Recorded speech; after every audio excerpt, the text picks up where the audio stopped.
السلام علیکم دوستو، میں ہوں شیری خان اور آپ دیکھ رہے ہیں شیری ٹی وی۔ آج ہم ایک ایسے پرکشش ملک کو تلاش کرنے جا رہے ہیں جو اپنی قدرتی خوبصورتی کے ساتھ ساتھ آبادی کے غیر معمولی تقسیم کے لیے بھی جانا جاتا ہے۔ آپ ٹھیک سمجھیں، ہم نیوزی لینڈ کے بارے میں بات کر رہے ہیں، طویل سفید بادلوں کی سرزمین۔ نیوزی لینڈ ایک ایسا ملک ہے جو اپنی دلکش مناظر، خوبصورت ماحولیاتی نظام اور بھرپور ماوری ثقافت کے لیے جانا جاتا ہے۔ نیوزی لینڈ ایک ایسا ملک ہے جس کے پاس بہت زیادہ زمین ہے لیکن بہت زیادہ لوگ نہیں۔ در حقیقت اس کے وسیع علاقے کا تقریباً 80% انسانوں کے لیے غیر آباد ہے۔ یہ کیسے ممکن ہے؟ اس بے حسی کے پیچھے کیا وجوہات ہیں اور اس صورتحال میں کون سے چیلنجز اور مواقع ہیں؟ آئیے جانتے ہیں اس ویڈیو میں۔ نیوزی لینڈ جنوب مغربی بحر الکاہل میں واقع ہے اور دو اہم جزائر پر مشتمل ہے، شمالی جزیرہ اور جنوبی جزیرہ۔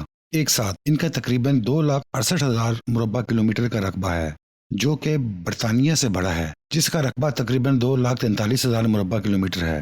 تاہم جبکہ برطانیہ کی آبادی تقریباً 68 ملین افراد پر مشتمل ہے، نیوزی لینڈ کی آبادی صرف 5 ملین ہے۔ اس کا مطلب ہے کہ برطانیہ میں آبادی کی کثافت تقریباً 280 افراد فی مربع کلومیٹر ہے، جبکہ نیوزی لینڈ میں یہ صرف 19 افراد فی مربع کلومیٹر ہے۔ تو اتنا بڑا فرق کیوں ہے؟ سوچیں، بہت سے عوامل ہیں جو اس رجحان میں شراکت کرتے ہیں اور ان کا تعلق جغرافیہ، آب و ہوا، زراعت، تاریخ، امیگریشن اور شہرکاری سے ہے۔ سب سے پہلے جغرافیہ کے بارے میں بات کرتے ہیں۔ نیوزی لینڈ کا ایک بہت متنوع اور ڈرامائی منظر ہے جو کچھ علاقوں کو انسانی رہائش کے لیے دوسروں کے مقابلے میں زیادہ موزوں بناتا ہے۔ شمالی جزیرے میں کم پہاڑی علاقہ ہے جس میں چھوٹی پہاڑیاں اور زرخیز میدان ہیں۔ دوسری طرف جنوبی جزیرہ ہے جو کہ ایک زیادہ ناہموار زمین ہے جس پر جنوبی الپس کا غلبہ ہے، ایک پہاڑی سلسلہ جو جزیرے کی لمبائی کے ساتھ ساتھ چلتا ہے۔ یہ پہاڑ بارش کے سائے کا اثر بناتے ہیں، جس کا مطلب ہے کہ وہ مغربی ساحل سے نم ہوا کو روکتے ہیں، جس کے نتیجے میں مشرقی ساحل پر خشک حالات پیدا ہوتے ہیں۔ اس سے جنوبی جزیرے کے مشرقی جانب فصلیں اگانا اور انسانی بستیوں کو برقرار رکھنا مشکل ہو جاتا ہے۔ دوسری سب سے بڑی وجہ نیوزی لینڈ میں کم آبادی کی اس کی آب و ہوا ہے۔ نیوزی لینڈ میں سمندری اور معتدل آب و ہوا ہے، جس کا مطلب ہے کہ اس میں سال بھر ہلکا درجہ حرارت اور معتدل بارشیں ہوتی ہیں۔ یہ آب و ہوا یورپ اور شمالی امریکہ کے دیگر گنجان آباد علاقوں کی طرح ہے۔ تاہم نیوزی لینڈ کی اس محل وقوع کی وجہ سے اور ٹیپوگرافی کی وجہ سے نیوزی لینڈ کے اندر کے حالات آب و ہوا کے حساب سے یکساں نہیں ہیں۔ مثال کے طور پر شمالی جزیرے میں سب ٹراپیکل کلائمیٹ ہے، جبکہ جنوبی جزیرے کے جنوب میں ذیلی آب و ہوا ہے، یا ہم کہہ سکتے ہیں سب انٹارکٹک کلائمیٹ ہے۔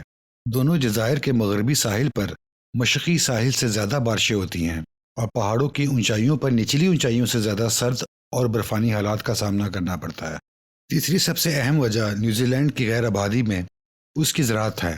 نیوزی لینڈ کا زرعی شعبہ بہت مضبوط ہے، جو اس کے جی ڈی پی کا تقریباً 7% ہے اور اس کی افرادی قوت کا تقریباً 10% اس سے منسلک ہے۔